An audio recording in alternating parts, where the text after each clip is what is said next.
Fala galera, sejam bem-vindos à nossa aula de penal. Nós vamos falar de teoria das penas, uma matéria nova que eu estou fazendo para vocês, meus alunos desse semestre. Vamos lá, a gente falou muito já no semestre anterior sobre direito penal, sobre crimes em espécie. E agora a gente vai para a parte geral, exclusivamente no que concerne a pena, ok? Bem, lembrando, essa questão do direito de punir, a gente teve uma evolução sobre o ius puniendi, quem poderia exercer a punição. Nós iniciamos com uma punição privada, na qual o próprio sujeito que foi vítima poderia aplicar esse tipo de pena, e aí nós fomos evoluindo até o ponto que o Estado tem um monopólio do poder de punição, ok? Nesse sentido, a própria pena em si, ela tendeu a ter uma evolução, por suposto. E claro que ela ia começar de uma forma menos trabalhada para uma mais trabalhada, qual seja, quando ela começou inicialmente, primava-se uma pena de dor, uma tortura, uma execução. Depois, começa-se a trabalhar com uma pena psicológica, naquela que você vai atingir o indivíduo, fazendo com que ele tenha a sensibilidade acerca da sua punição, mas que ele também possa se reestruturar. Foucault, no Vigiar e Punir, explica muito bem sobre isso, é uma literatura que eu recomendo para quem estiver estudando essa matéria. Bem, sobre pena, a gente tem que pensar o que é a pena. A pena é a resposta natural àquele indivíduo que aceita transgredir a norma. Ou seja, aquele que comete um ato ilícito, a resposta natural é basicamente a punição. Então, portanto, a pena. Claro, pena passada por um processo legal, ok?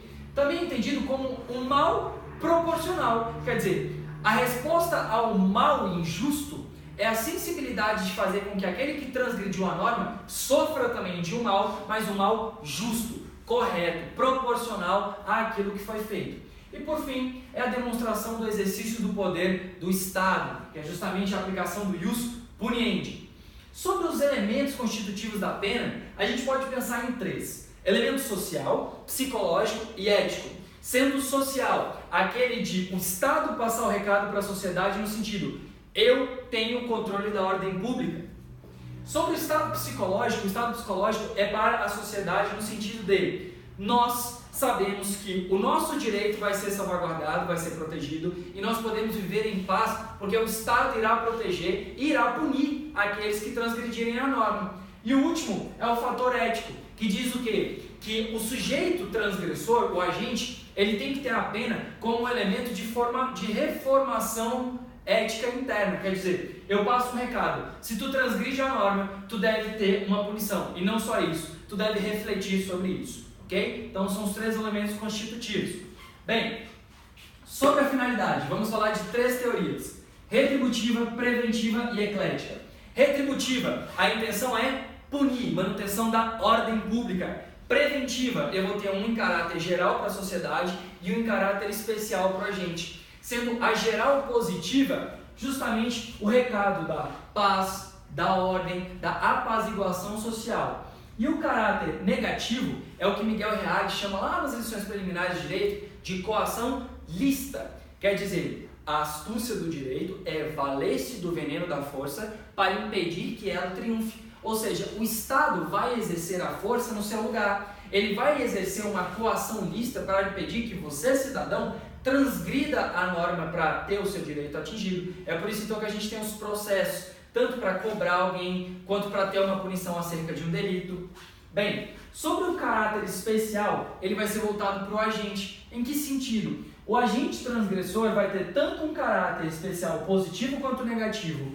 Positivo no sentido de reeducação, ressocialização, reestruturar aquele ser para ele voltar para a sociedade. E o negativo, que é a questão do cárcere, da inocuização, a estigmatização do preso. O preso se sentir como preso, se sentir como um sujeito de direitos que teve seus direitos tolhidos em razão de um ato que ele teria realizado, ok? Então, essas são as duas principais correntes. Também a teoria chamada de retributiva tem um dos nomes como absolutista, ou então teoria absoluta, ok? Por fim, a teoria eclética, ela pega os dois, e é o que o Brasil aplica. Tanto é que o Brasil vai aplicar três elementos principais da finalidade. Ela é retributiva, preventiva e reeducativa. Ela tem a ideia de fazer com que o cidadão cumpra, que em cumprindo a sociedade tenha uma resposta do Estado, que garanta uma paz social, que eu me preocupe ao fim de que aquele sujeito que foi preso, ele tome o novo rumo, que ele tem ali um caráter de reeducação ou ressocialização. Não vem ao caso se isso é efetivo ou não, mas essa é a ideia da pena.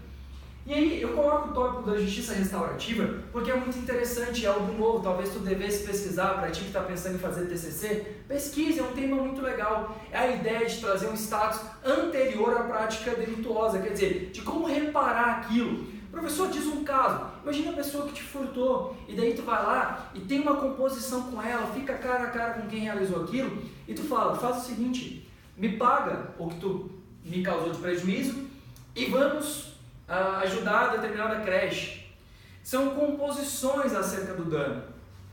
No direito brasileiro, nós temos algo que se assemelha a isso lá na Lei 9.099, né, do Juizado Especial, o JEC, e aí a gente tem a composição civil dos danos, que é quando as partes acordam por alguma modalidade diversa do encarceramento para reparar os danos. Por exemplo, os crimes de menor potencial ofensivo, como o caso de injúria, difamação, tu pode pedir uma retratação pública, quer dizer, que aquela pessoa peça perdão em público por ter te difamado, falado mal de ti. Isso é uma composição, que ela vai lá e pague uma multa. Isso é uma composição. Agora perceba, depois de feita a composição, eu saio da seara penal e entro na seara civil, quando eu falar de reparação pecuniária.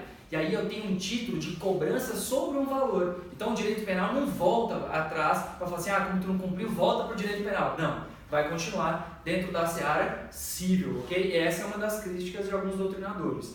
Bem, como eu gosto de falar em sala, é importante para vocês terem essa sacada. Qual que é a base do direito? A base do direito vai ser princípios. E tu aprendendo princípios, provavelmente tu vai entender a lógica por trás do direito. Então vamos aqui para os nossos princípios.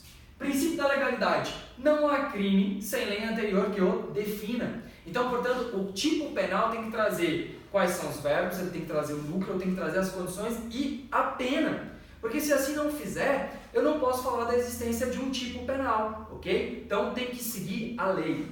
Princípio da personalidade. Quem cometeu o delito tem que cumprir aquele delito. Então eu não posso aplicar uma pena de encarceramento numa pessoa que não cometeu aquele crime. Por isso que é o chamado princípio da personalidade. Por seguinte, eu tenho o princípio da proporcionalidade, quer dizer, o mal aplicado deve ser proporcional ao mal cometido. No sentido de que, se eu replico um mal injusto por outro mal injusto, eu não tenho proporcionalidade. Eu tenho que ver o quanto da pena de acordo com a conduta do agente. Lá no artigo 59, quando a gente for falar de dosimetria, vai falar das condições subjetivas do agente. Quer dizer, aquele agente, ele é primário, ele tem antecedentes criminais, porque eu não posso balizar de igual forma, colocando a mesma pessoa que nunca transgrediu a norma e cometeu um roubo, com uma pessoa que já tem 3 roubos na cabeça, com a mesma pena. Isso é chamado de proporcionalidade, ok? Que é uma garantia constitucional. Inevitabilidade implica dizer que o direito não vai se excusar, não vai se afastar de aplicar uma pena. Se alguém comete um crime, ele deve responder sim. Ele tem que ter uma punição, ele tem que ter uma resposta do Estado. Só que veja, o Estado pode olhar algumas situações onde ele perdeu o interesse em aplicar a pena. Quais hipóteses, professor? O senhor está falando de prescrição ou decadência? Não, isso é outra coisa. O que eu estou falando aqui é o seguinte, imagina você está dirigindo, tu tem um filho pequeno, deu ré, não viu a tua criança lá, atropelou o teu filho, tu cometeu um crime? Sim, homicídio, doloso ou culposo? Culposo porque não tinha intenção. Então tu foi lá e cometeu um delito, cometeu uma transgressão penal. Só que imagina, será que o Estado tem interesse de te punir ainda? Quer dizer, tu tem que pegar e responder para ser preso ao fim? Será que faz sentido? Será que essa punição ela vai atingir a finalidade da pena? Ou será que o mal causado pela sua negligência ou a imprudência já não traz dano suficiente para ti? Então, o Instituto do Perdão Judicial, ele vai analisar as circunstâncias do fato e falar, eu, Estado, não tenho interesse de te punir. O professor falou outro exemplo, a adoção brasileira. Quando você verifica que os motivos que levaram a uma pessoa a adotar filho de outra como se dele fosse, se tu conseguir ver a relevância disso, tu inclusive pode deixar de aplicar a pena, ok? Dignidade da pessoa humana. Esse princípio é super interessante porque ele antecede os outros princípios. Quer dizer, eu não posso aplicar uma pena que ofenda a dignidade da pessoa humana. Eu não posso ter pena de tortura, pena de ablação, que é cortar o membro, penas cruéis, pena de morte, mas aí coloca um asterisco. Existe pena de morte no Brasil? Se cair na tua prova, tu vai colocar verdadeiro. Porque existe na época de guerra declarada, ok? Mas salvo essa excepcionalidade, o princípio da dignidade da pessoa humana diz que as penas, devem atingir a sua finalidade sem agredir aquele estado de humanidade, o que é contrário ao direito penal do inimigo, né? Então, se quiser outra pesquisa boa, dá uma estudada sobre o direito penal do inimigo e ver como é totalmente diferente. Bem, princípio da individualização da pena. Ô, professor, você pulou um. Não, calma, daqui a pouco eu vou chegar lá. O princípio da individualização da pena é analisar as circunstâncias individuais. Não é porque dois indivíduos cometeram um crime que eles deverão ser tratados de igual forma. Assim como a gente fala da personalidade, da proporcionalidade, a individualização da pena, a individualização do sujeito é justamente demonstrar que cada pessoa é uma pessoa e que deve ser analisada, então, todas as circunstâncias atinentes a ela. Por isso que eu falo de individualização da pena. Professor, teve algum caso importante sobre isso? Teve. Quando a gente fala dos crimes hediondos e o início do cumprimento do regime em cárcere fechado. Será que todo mundo cometeu qualquer tipo de crime hediondo tem que necessariamente começar com um cárcere fechado? Então a gente teve o STF se pronunciando sobre isso, sobre a questão da individualidade. Eu tenho que analisar as circunstâncias dos agentes, ok? Eu tenho que analisar como um todo. E por fim, da vedação do bis in idem. Quer dizer, ninguém poderá ser julgado duas vezes pelo mesmo fato. Isso implica dizer que eu não posso absolver o fulaninho Caio e depois eu vou lá e entro com um novo processo penal porque eu quero condenar ele. Não, eu não posso. Até porque, se a gente fala de rescindir esse julgado, de rever esse julgado, eu estou falando do Instituto de Direito Penal chamado de revisão criminal. E não existe revisão criminal em prol da sociedade.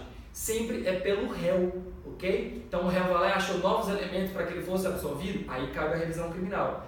No caso aqui, se o réu foi absolvido por aqueles fatos delituosos, ainda que depois pense-se em discutir se esse processo aqui acabou, ele não pode responder pelos mesmos fatos, ok? Se ele foi absolvido, ele não pode responder duas vezes pelo mesmo fato. De igual modo, ninguém poderá ser julgado, condenado duas vezes pelo mesmo fato. Quer dizer, se eu já apliquei uma pena, eu não posso depois ter outra condenação e aplicar uma pena.